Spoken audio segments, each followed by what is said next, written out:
Welcome to the Unstoppable Freedom Podcast. I'm Jimmy Page. The Unstoppable Freedom Alliance is activating a movement of millions of everyday Americans with a passion for freedom. And we're committed to creating the greatest possible future for America, not only for us, but for generations to come. And even though freedom is under attack everywhere in American life and even around the world, here's the good news. There's a growing movement across the country to do something, to stand up, to fight back and defend our liberties. Well, today, we're joined by someone who is doing just that. Our guest today is TYSON LANGHOFER, one of the principal attorneys with the Alliance Defending Freedom. TYSON, welcome to the Unstoppable Freedom Podcast. Thanks so much for having me, Jimmy. I'm really glad to be here. You bet. Hey, as we get started, can you tell our audience a little more about your journey and what you do now with the Alliance Defending Freedom? Absolutely. So from a young age, I knew I wanted to be an attorney, and I always had a love for America and for its freedom and for the just the liberty that it provides and the uniqueness that it has in the world, in world history. And so I knew I always wanted to do constitutional law and litigation. And so I went to Regent University for law school. I worked for the American Center for Law and Justice while I was there. And then, after law school, God kind of shifted a little bit. I didn't go into that directly. I actually went back to Kansas and went into private practice for 16 years. And I was a partner at a large law firm out of Wichita, Kansas, and did commercial litigation for about 16 years. And then about 6 years ago, ADF called and said they had a position for me. And so my wife and I prayed about it. It was a big decision. I had 5 kids at the time. My oldest was going to be a senior in school. She had no desire to move from Kansas. I've got 5 siblings there. But God made it very clear to me that this is what I want you to do, and this is what I have for you. And so my wife agreed, and we moved to Arizona about 6.5 years ago. And then 3 years ago, moved to Northern Virginia. So I've been with ADF since, and I'm the director of the Center for Academic Freedom with ADF. Oh, it's fantastic. Well, it's funny. We were laughing a little bit, before we started about my love-hate relationship with law. And you kind of said from the outset, you said, I always loved law. Listen, I don't believe that. I don't think that's true or accurate. So you must have a little bit of love-hate relationship for the law.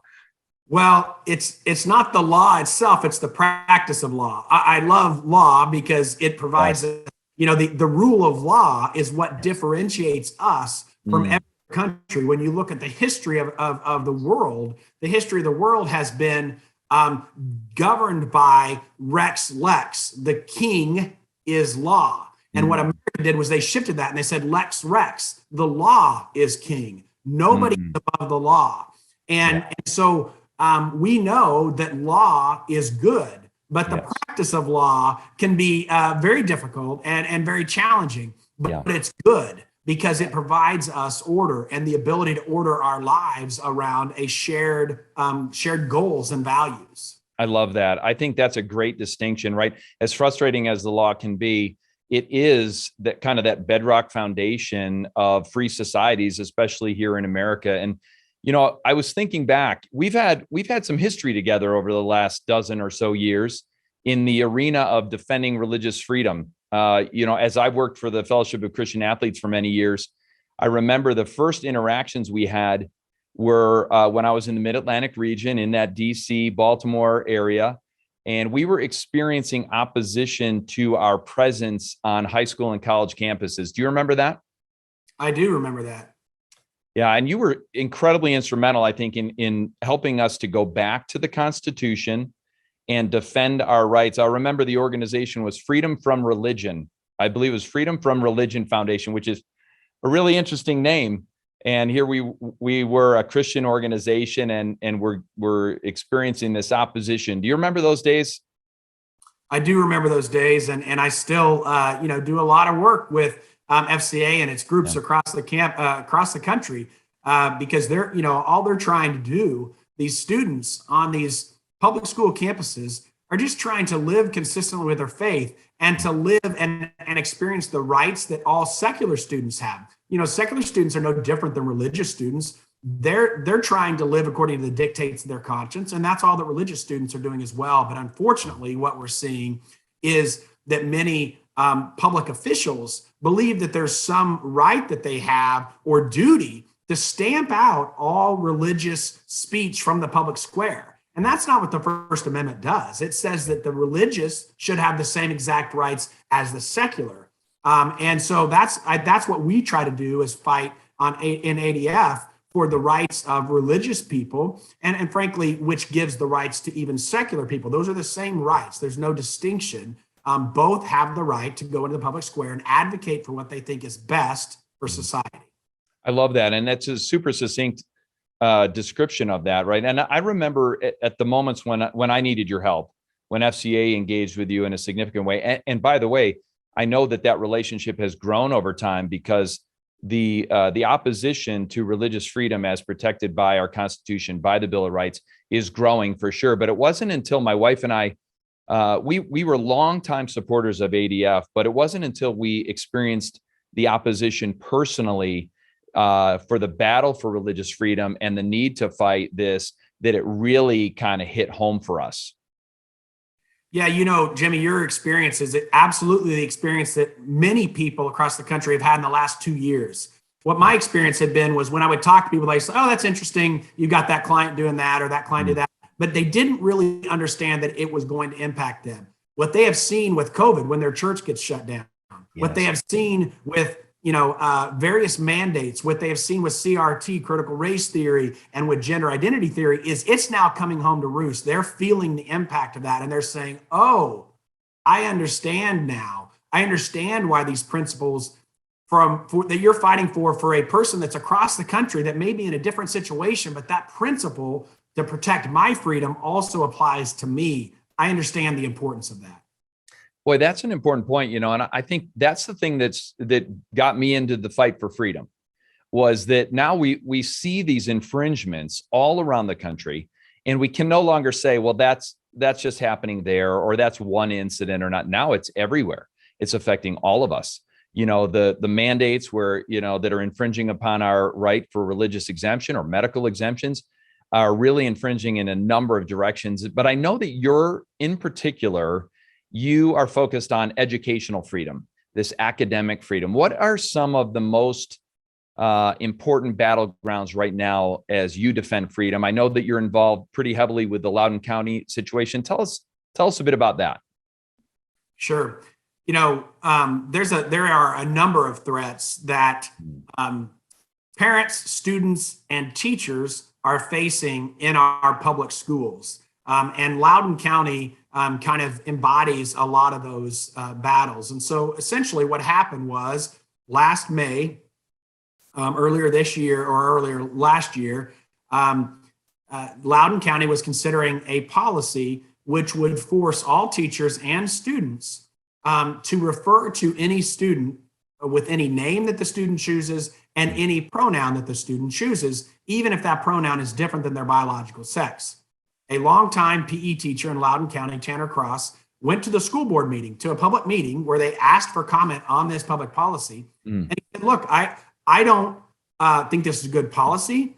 And I don't think you should force all teachers to do this, because it would be lying to students and it would be harmful to students. He went to school the next day, had a great day with his students, played t-ball, had no problems. That night, he received a call from HR. You need to come to our office. He went in the next morning. They immediately placed him on suspended leave because they said he had been a disturbance to the school. There'd been no disturbance to the school. 5 parents had emailed the school and said, I don't like what he said. That was the disturbance. And yet they suspended him, a public employee who spoke at a public meeting where they invited public comment. They suspended him. So we immediately sent a letter to them and said, you need to reinstate him. That's a violation of his First Amendment rights. They refused. So we filed a lawsuit the next Tuesday, had a hearing on Friday. And thankfully, the judge granted an injunction and ordered the school to reinstate Tanner because they had violated his free speech rights by punishing him for simply expressing an opinion on a policy. Now, fortunately, he was reinstated. But that August, a couple months later, the school board, ignoring all kinds of parents and teachers that had come in and said, this is not a good policy, this would be harmful to our school district and it's unnecessary, they adopted that policy.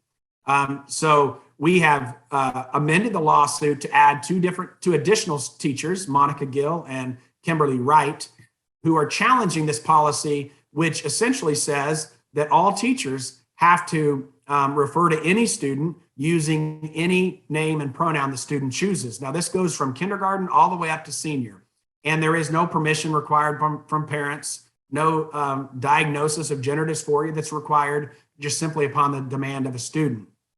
And I think, Jimmy, one thing that's really important to understand is these are longtime teachers, very respected in their communities, very respected by their students, and they're agreeing to refer to any student by any name the student wants. Whatever name you want, that's fine. But all I'm asking is, don't force me to say something that I think is untrue and that will be harmful to you by using a pronoun that is not consistent with your biological sex. In other words, refer to a boy as a girl or a girl as a boy. And policy also requires the teachers to lie to parents. If they don't think the parents support this transition, they must lie to them and use their actual name and pronoun with the parents, but something different at school. And that's unbelievable. Very harmful to parents and to students. Unbelievable. I mean, you've touched on so many things there that I want to unpack a little bit. First of all, I was thinking as you were saying that so many different freedoms are wrapped up into this academic freedom issue, right? I mean, we've got an infringement on free speech where someone, just because they're an employee of a school district, means that they can't speak openly and freely at a school board meeting. That just doesn't seem right to me. It doesn't seem right in any respect. And then you've got the religious freedom. There's just so many issues that are all kind of intertwined into that. But one of the things that strikes me the most is this kind of assault on parents, right? The role of parents in the education of their kids. And one of the things we've done is as Unstoppable Freedom, we've decided to reestablish the parent as the primary educator of their kids. And we've written a parental bill of rights, which gives people in communities all across the country talking points, very specific things to reassert the parent's role in the education of their kids. How important is it that a parent or a teacher or even a student has that right to express openly their free speech rights in that environment? It is absolutely fundamental. Every other right that we have is dependent upon our right to speak things that are consistent with our conscience. And this is what everybody needs to understand, Jimmy, is that what we say, when you look across the country or across the world at other countries, fundamental freedoms travel together. You never, ever see a country that protects freedom of speech, but not freedom of religion, or freedom of religion, but not freedom of speech, freedom of press, freedom of association. You'll never see a country that protects one that doesn't protect the other. So when you take away speech, everything else falls with it.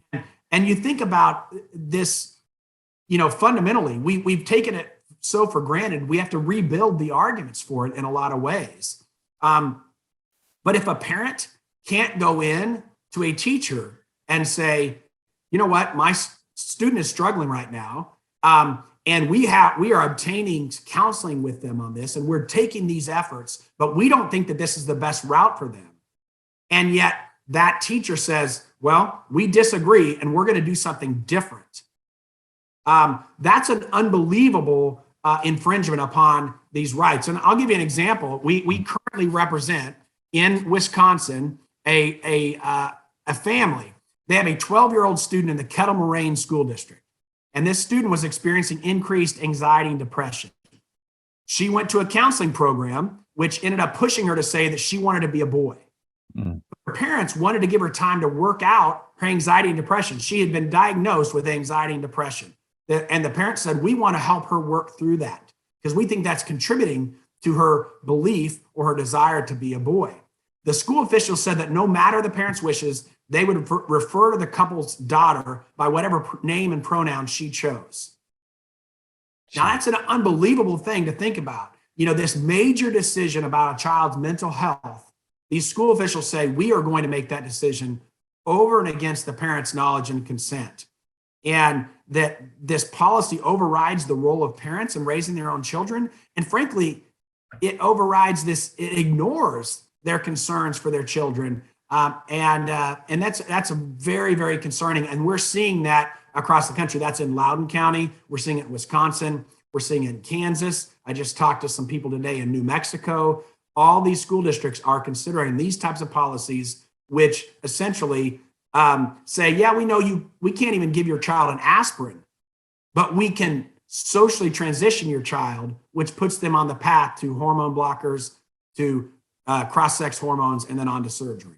It's incredible. Like I'm listening to you, and part of me, I know a bunch, but part of me is listening in disbelief, because as a parent of 4 kids that have gone through the educational system, I was incredibly active in that process, right?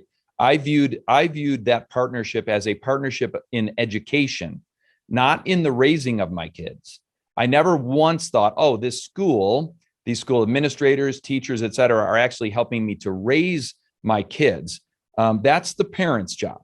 That's the parent's job. And part of what we're trying to assert and reassert is that parents are the primary educators of our children, that rests primarily in the hands and the hearts of the parents. Parents have a sacred duty, a responsibility to raise and educate our children in a manner from a faith perspective that honors God, values the family, instills faith, character, virtue, and most importantly, equips and prepares them to be productive, honorable citizens of the United States. I mean, that's the parents' role. We entrust our children to educators, teachers, most of whom are amazing people. But when an administration or a school district decides to become the decision maker on medical decisions, on mental health decisions, on values, on religious beliefs even, that's when it gets really tricky, doesn't it? And really, it makes you want to do something, doesn't it? Oh, it absolutely does. And frankly, we're seeing that happen across the country, including here in Loudoun County. And one of the things that's really cool, Jimmy, and should be encouraging to your listeners and to organizations like yourselves, is that Tanner's stand. Tanner, the thing I love about this and how I love how God uses people, Tanner didn't go out to start a movement. Tanner went out and said, as for me and my house, we are going to serve the Lord first. We're going to speak truth first. Yes. And that's all he did. But because of that, it started a movement in Loudoun, and other parents got involved, other teachers got involved, and then they started speaking out. And then the governor's race started taking notice. And then the governor, the governor's race and the AG's race, they were all determined by educational issues. Every outlet across the country said this was determined by parents and teachers getting out and saying, we don't like the direction of our schools. And that was because one man said, I'm not going to defy the dictates of my conscience. And because of that, that started a bunch of dominoes falling, and we see that it can make a difference. And so I think what's really important here, Jimmy, when you go back to the rights of parents and the role of schools, schools are educational. Yes. But what we are seeing is they're becoming ideological, not educational. They are adopting ideology over education, and they're prioritizing that. And I'll give you an example. All of the science on gender dysphoria shows that from 80 to 95% of children that experience gender dysphoria prior to puberty will choose their biological sex if they are not socially transitioned. This is undisputable science, undisputable.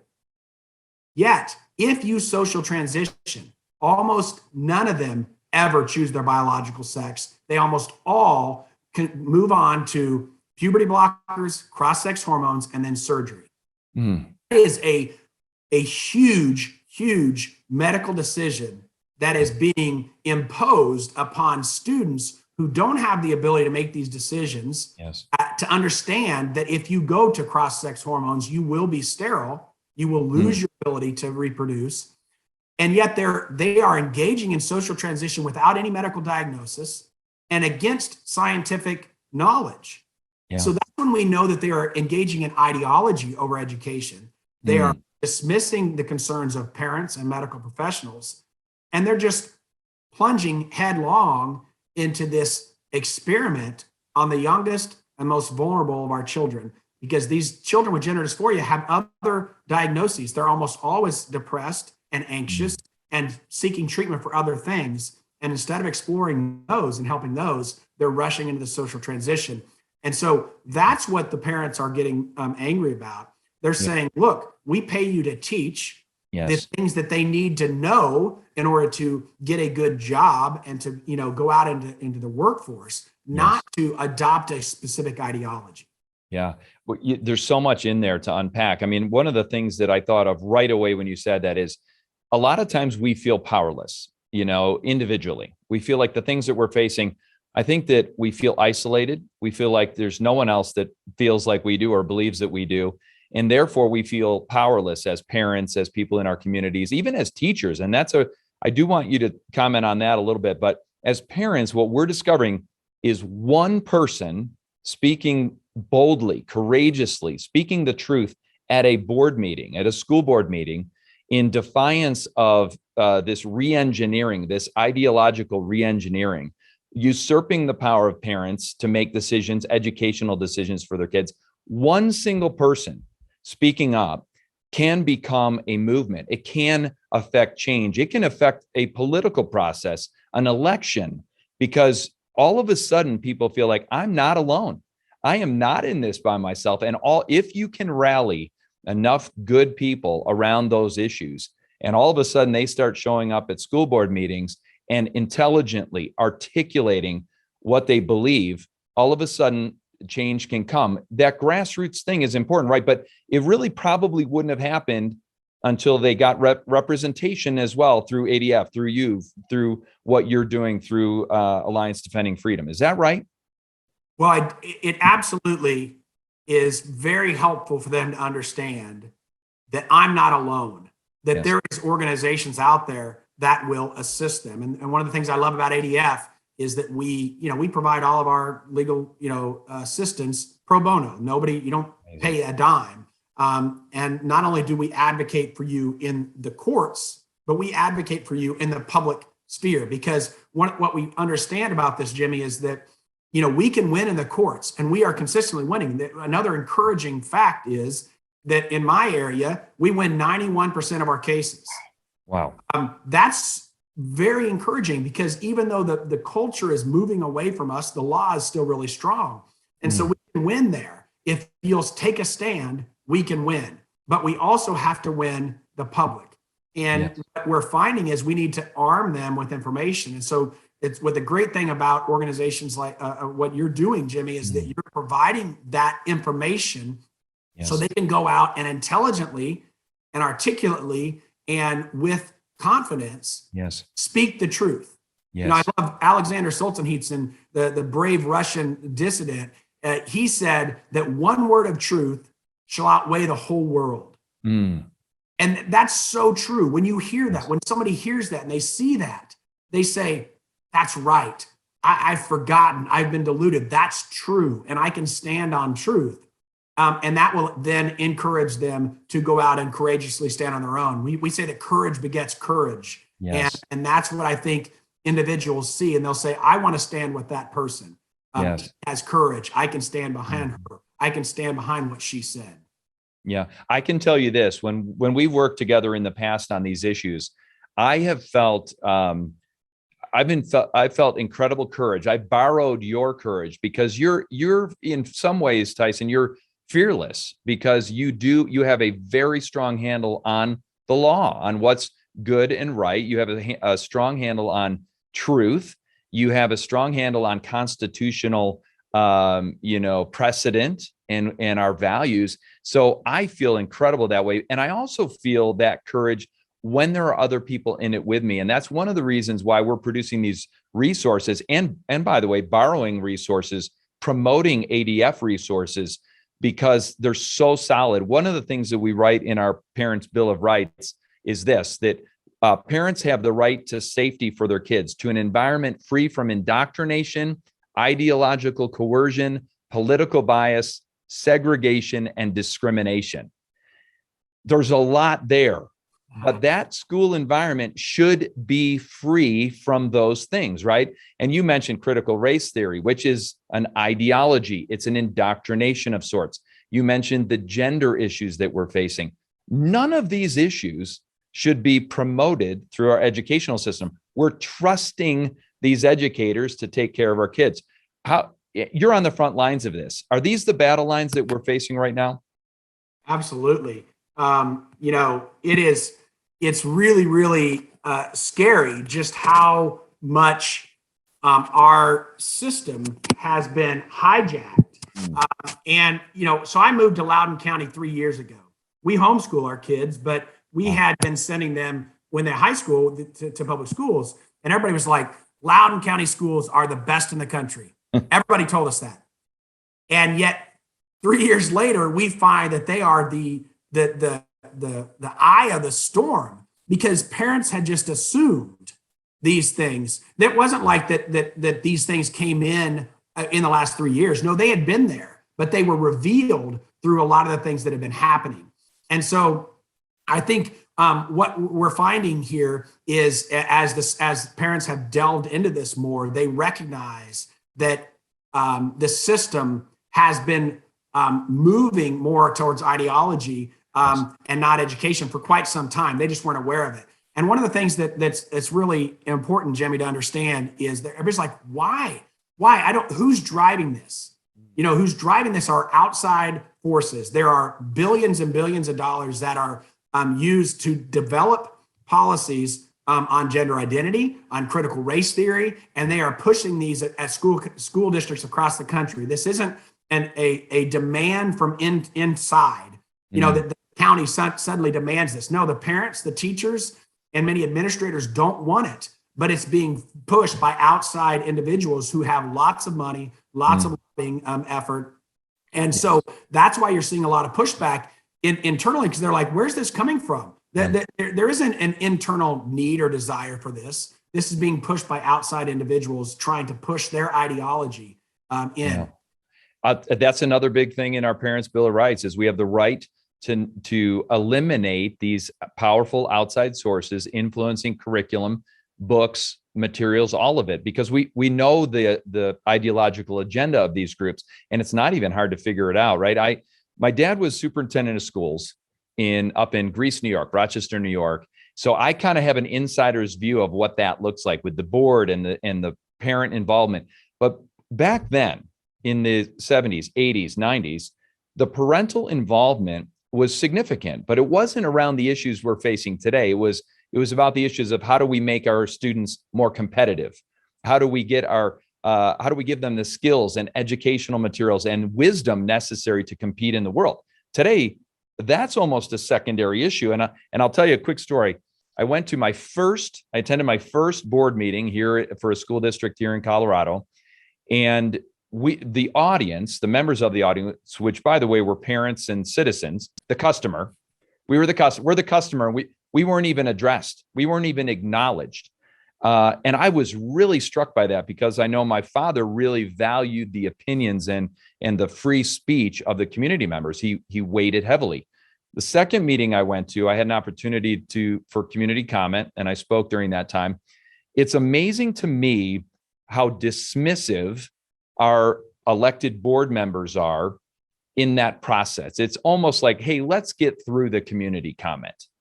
But what I've discovered is when you come in numbers that can't be ignored, and people do that with intelligence, respectfulness, but a seriousness, all of a sudden there's nowhere to hide. And we've seen a lot of footage of the Loudoun County public school meetings.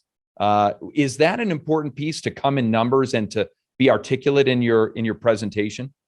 It is vital, Jimmy, absolutely vital, that when we come and speak on this issue, we're educated. We understand it. It's not sound bites. It's not about, spewing hate against our ideological opponents. That's right. It's demonstrating why this particular policy at issue is going to be harmful to the very people that it's supposed to protect, and that's the students. It's going to be harmful to the parents who are trying to raise those students. It's going to be harmful to the teachers that are trying to convey this information. We need to demonstrate that. And so one of the things, Jimmy, that I think we have gotten away from as a society is we become lazy. We become complacent. We have become assuming that other people will do that work. Yes. That's not what a constitutional republic is about. Yes. The way that our founders were able to craft a document as unbelievable as the Declaration of Independence is they were very well educated on history, on political philosophy, on different governments, and what has worked and what hasn't worked. And so we, as parents, have a duty to educate ourselves on those types of things. What works? What does our Constitution say? And then go in and articulate that. Yes. And so I absolutely think that, we have a job to do, and it's not about watching a TV station for 5 minutes and then going in and regurgitating that soundbite, but to educate ourselves and to do it not only one time, but consistently and persistently until they adopt the right policies. Boy, that you hit on so many important things. And that's what we're trying to do is we're trying to energize an intelligent, consistent, showing up grassroots movement, right? And I'll tell you this, since I'm in it neck deep now. It takes a serious commitment to care about the kids that are in the system now, to show up in a consistent way. It's a commitment, it's a sacrifice. But what I would say is there is a broad and dramatic waking up of citizens all around the country to what's really happening when you drop off your kids at the door of the school. There's an enlightenment that's happening, and it's disruptive now, because now you're faced with the fact that you have to do something about it. You can't let what's happening. I'll tell you this, part of the remote learning was really eye-opening for me, Tyson. My daughter was a senior in her last year of high school, and they were at remote learning. So they were doing the Zoom calls, and I was down in our little gym in our basement, and I was listening in on the class, and they were talking about a conversation about topics that could become highly politicized. And my daughter would offer a compelling alternative view, and to listen to the kids in the class ridicule her, the teacher allow it, the teacher jump in on it. I was stunned, and I was feeding her information to share to the class, which was factual, which was, values-based. And as she continued to communicate that, the ridicule grew. And so as a parent, I was enlightened to what's actually happening in the classroom, to silence free speech, to cancel people's opinion, and make people conform to the predominant narrative. I saw it firsthand, Tyson. And I think that now is happening more and more. Are you seeing parents waking up in that same way?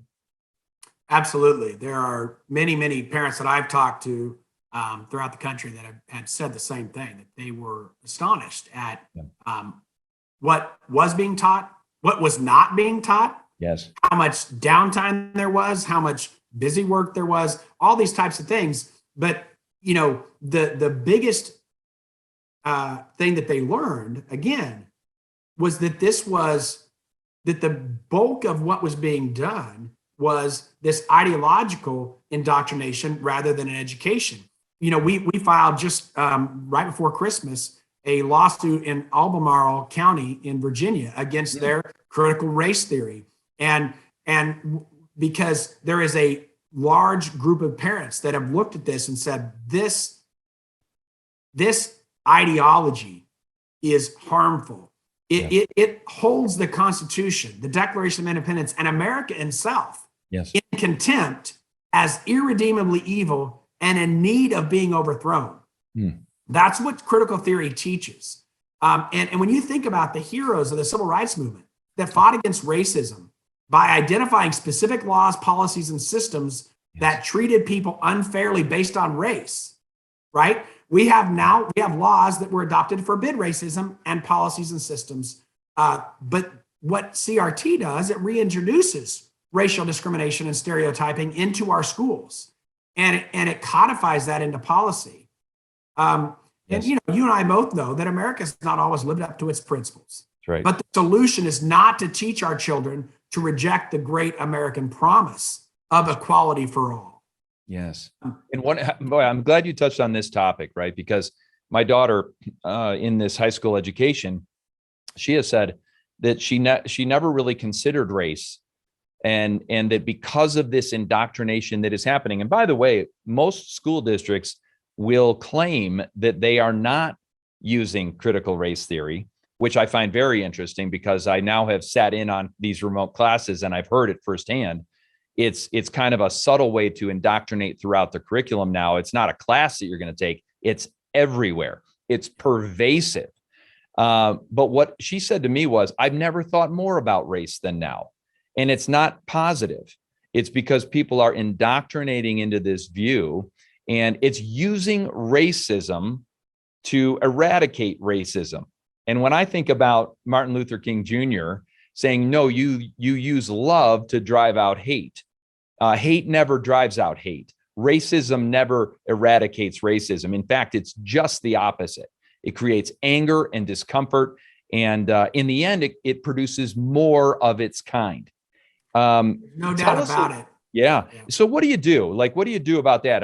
Is there a way to use the law to go after an ideological indoctrination like that in our school system?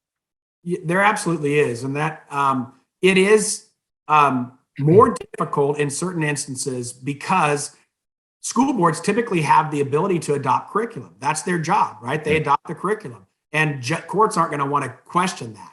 But here's the problem with CRT and these CRT infused curriculums is it specifically violates Title VI, which says you cannot discriminate based upon race, a educational system which receives federal funds. And that's literally what it does. Many of these, the Albemarle policy, it says that all whites are racist. That's it. It says that explicitly. You have it, and you can't do anything about it. And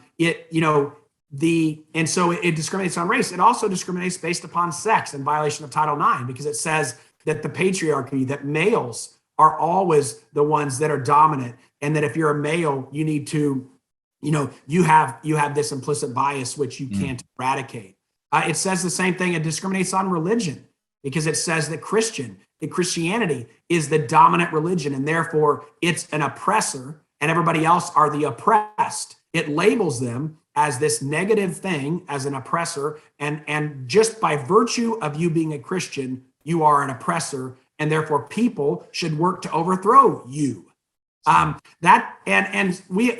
have teachers, our teachers in the Loudoun County School, who say that they have seen students tell other students, you can't speak on this and you can't engage in this topic because of your race. Yeah. That's what it's doing. It's not bringing healing. It's helping bridge the divides. Yeah. It's creating more divides, because it classifies people into race and sex and religion, and it labels them as oppressor or oppressed based upon those. That's what we work to eradicate, and we have to fight against that. And so as parents, it's scary standing up against that, because there are a lot of people who are going to call you names. Yes. But the fact is, we have people like Martin Luther King and all of the civil rights heroes and leaders that did the same thing. They stood against that. It was their battle back then. This is our battle today. Yeah, I think so. And, I've gotten to the point now, and I know there's a lot more people like me that we know we're not racist. It doesn't mean you don't make mistakes. It doesn't mean that you don't have sin in your life that you've got to deal with and wrestle to the ground. But we know that fundamentally we're not racist. We actually view people through the lens of character, that each person is made in the very image of God. I mean, that's the beauty of faith. That's the beauty of Christian faith, because we actually believe that every single human being is made in the image of God, in the likeness of God. They have the capacity to live with potential and purpose. So we value everyone. In fact, one body, many parts. We really believe that everyone forms, their unique function, and that everyone's important. And by the way, everyone has intrinsic value because they've been created. So to hear the words racist and that, and all that, I'm like, we don't care anymore. You can say what you want, but I'm fighting for the freedom and opportunity of every single American, regardless of their color, regardless of their ethnicity, regardless of their nationality. I am fighting for the freedom and opportunity, the equal opportunity for all of them, because we're all equal in the sight of God. Absolutely, Jimmy. That's what gives me the courage to go out and speak, is the reminder every day that we have the best worldview, the best vision, the best foundation upon which to build the most fairest society that's out there. We have a hopeful vision, which, regardless of whether you believe in God, if you have a foundation of a law that says everybody is valued because they're created in the image of God, and therefore they have the freedom to live the life that they desire to live, regardless of whether it's consistent with my beliefs, that's a foundation that's strong, that can build a country that's pluralistic and that allows all ideologies. And so, the same thing with gender ideology. We have the best vision of humans, is that our identity is in Christ. Our identity is in knowing that we are created in the image of God. And that's not dependent upon what other people think about me or what I think about myself or what I accomplish. It's fixed in that foundation. And so I think that the encouragement to people that are listening and that are faced with this is, we have the best vision. And we need to go cast that vision, because our vision is based upon truth. It's not subjective, based upon individuals' own view of the world. It's based upon reality and truth. And we need, there's a world out there that's lost and dying, and they need to hear the truth. And we have the truth. And so it's our duty to go speak it. That's really well said. And I think this idea that having a positive vision, so that we consider ourselves the positive voice for freedom. Unstoppable Freedom Alliance is the positive voice for freedom. And the reason that's the case is we believe that a positive vision has a shot at getting rid of all this negativity and division and putting people into different buckets based upon external characteristics or ideologies. We're like, no. Out of many, e pluribus unum. Out of many, one. The beauty of America is that we can celebrate our differences are fine. But we shouldn't be putting ourselves into these artificial buckets and then training one another to be angry at or hate another group because of some arbitrary external characteristic. Instead, we need to come together around timeless truths and values that form this positive vision. And one of the things I'm super concerned about is that we're losing in this medical freedom arena. This is a little off topic from the religious and the academic, but I think it matters, because we're losing the ability to articulate a religious exemption, strongly held religious beliefs that will prevent us from making certain decisions that are mandated. Why is that important? Why is that religious freedom important? And why, and how will it affect the other freedoms that we enjoy? Well, let me give you an example from a case that was very controversial at the time, but back during I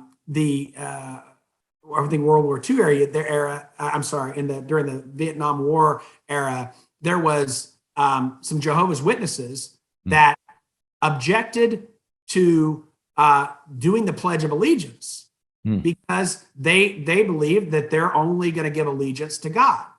And so this was, very controversial at the time, but they were forced by their school to do it. And the Supreme Court said, look, promoting patriotism is a good thing.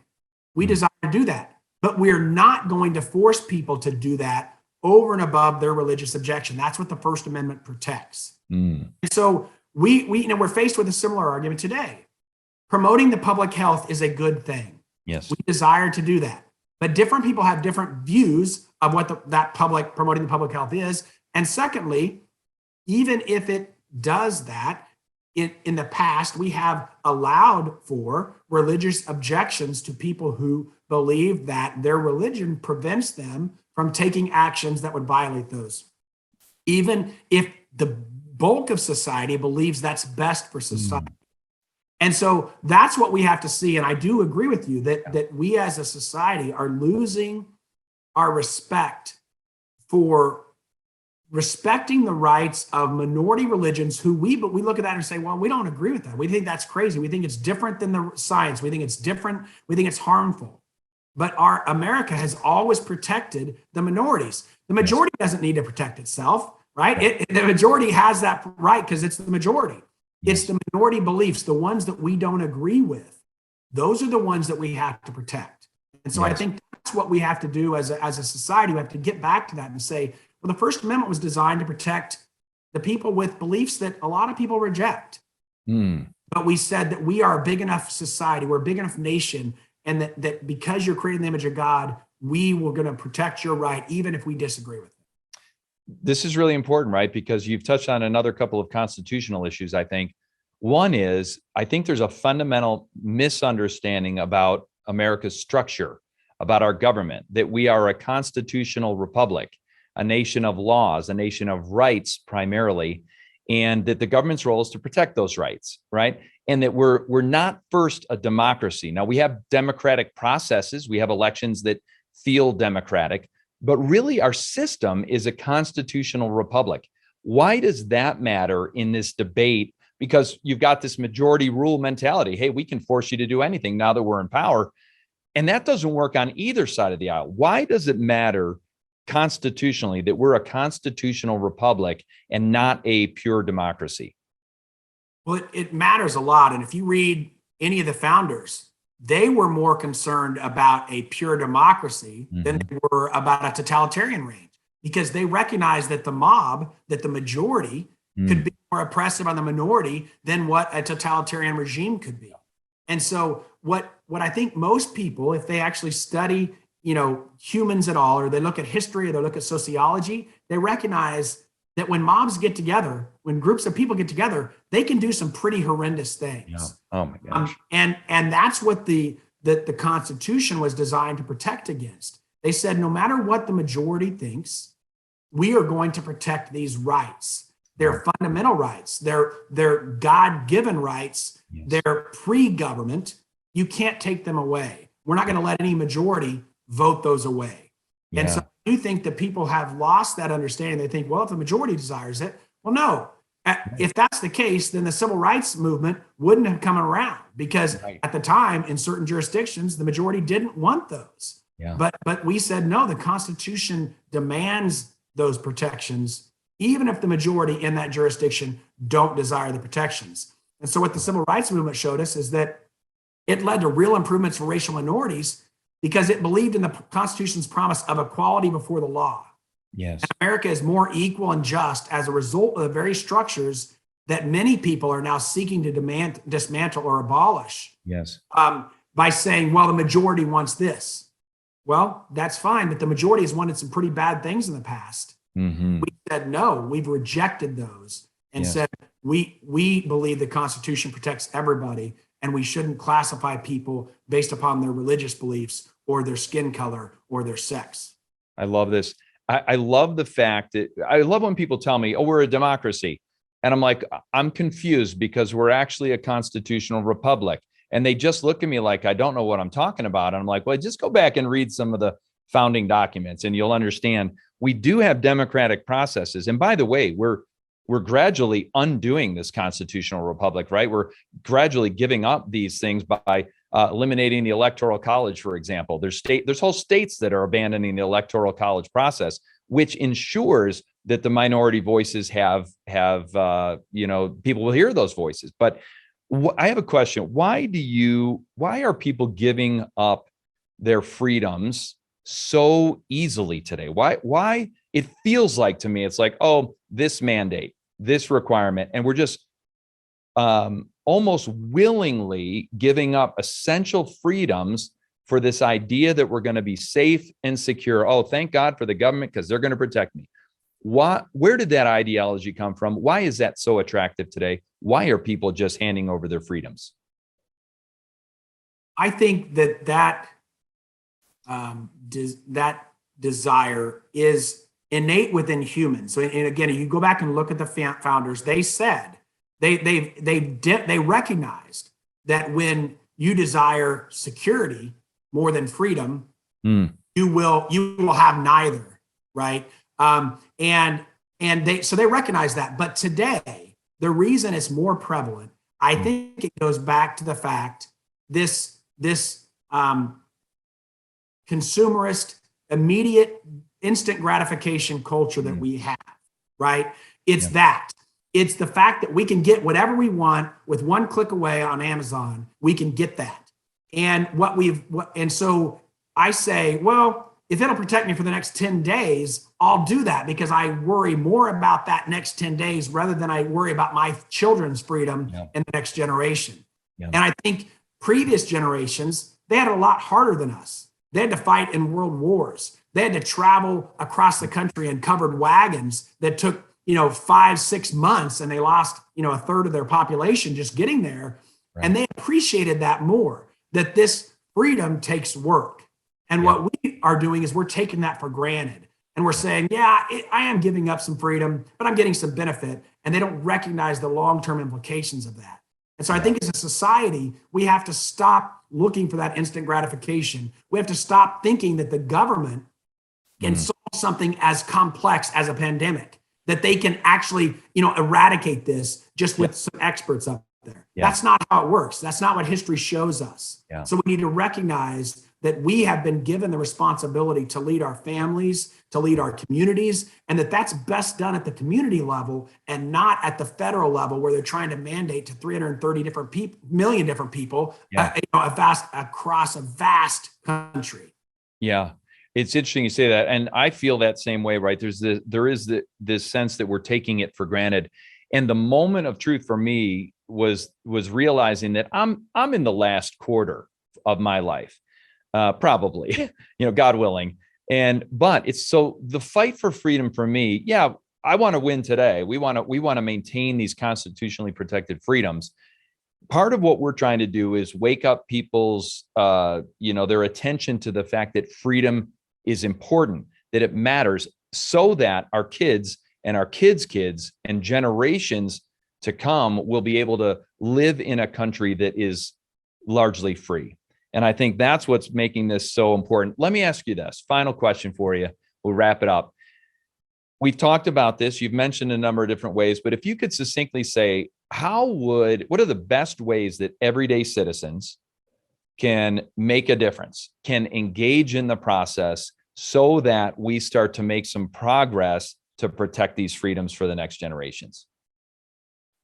I think the most important thing they can do is to educate themselves on what's going on in their local government, in their school systems, in their community. What's going on? What are the policies being adopted? What's being pushed? Educate themselves on that. And then if they disagree, take some action. Take some action, whether it be writing an op-ed, whether it be going to a public meeting, whether it be going and talking to your city council person, but get engaged.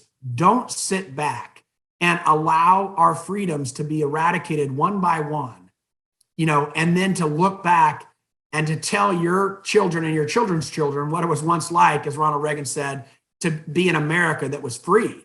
And that's what happens. And one of the things that I think I got kind of frustrated, Jimmy, as I looked at things when I saw what America used to be and where it's at. And I kind of started feeling sorry for myself and said, well, why do I have to do this? Why do I have to fight this?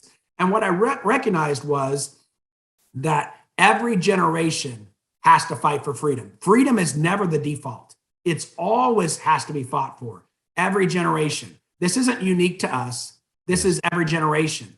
And we need to make sure that we don't fall asleep on our watch. We have to fight to retain these freedoms that our fathers and our grandfathers fought for and have continued to fight for. That's our duty. And that's what motivates me and gets me up out of bed every morning to make sure that I don't fall down on my watch. Yeah. Well, I got to tell you, thank you. Thank you for what you're doing. I've had the opportunity firsthand to, kind of link arms with you over many, many years and watch the victories, get the wins. And we're super thankful for what you do. We're super thankful for what Alliance Defending Freedom and the other organizations, legal organizations, are doing. Thanks for investing so much time in us today, Tyson. God bless you, my friend, and continued success as we defend freedom. You as well, Jimmy. Thanks for the time here. Thanks for what you're doing. What you're doing is so important. and can make a difference. And I look forward to partnering with you in the future as we go forward on our different ways. You bet, my friend. God bless you, buddy. Take care.